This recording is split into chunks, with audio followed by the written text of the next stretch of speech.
শান্তি। 15ই ডিসেম্বর 2023 প্রাত মুরলি বাপদাদা মধুবন। মিষ্টি বাচ্চারা, এ হলো পূর্ব নির্ধারিত অনাদি ড্রামা। এই ড্রামাতে প্রতিটি অ্যাক্টরের পার্ট ফিক্সড রয়েছে। কারো মোক্ষ লাভ হওয়া সম্ভব নয়। প্রশ্ন: শিব বাবা হলেন অশরীরী। তিনি শরীরে কিসের জন্য আসেন? কোন কাজটা করেন এবং কোনটা করেন না?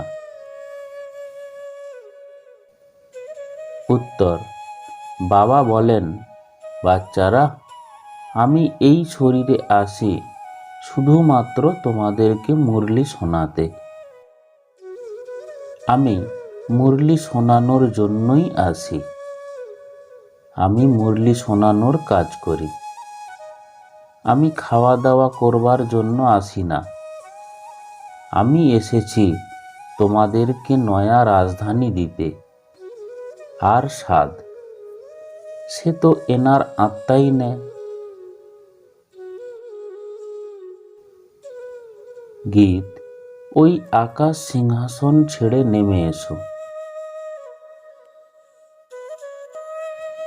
ধারণার জন্য মুখ্য সার: 1. জ্ঞানকে ভালো করে ধারণ করবার জন্য পবিত্রতার ব্রত গ্রহণ করতে হবে। এখন হলো অন্তিমকাল। সেই জন্য এমন অভ্যাস করতে হবে যেন একমাত্র বাবা ছাড়া আর কেউ যেন স্মরণে না আসে। 2. দধিচি ঋষির মতো সেবা করে বিকারের উপরে বিজয় লাভ করে জগৎজিৎ হতে হবে। বরদান: সময়ের গতিশীলতা অনুসারে সর্বপ্রাপ্তিতে ভরপুর থেকে মায়াজিত হয়ে তীব্র পুরুষার্থী হও।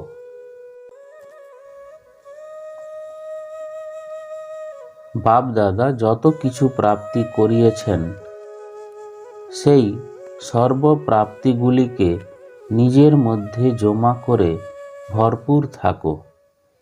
কোনো রকমের অভাব যেন না থাকে। যেখানে ভরপুরতার অভাব রয়েছে, সেখানে মায়া এসে ধাক্কা দেবে।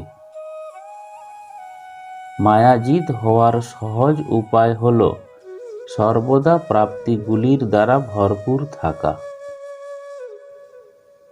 কোনো একটি কিছুরও প্রাপ্তির থেকে বঞ্চিত থেকে যেও না। সর্বপ্রাপ্তি যেন থাকে। সময়ের গতিশীলতার অনুযায়ী যে কোনো সময় যা কিছু হতে পারে।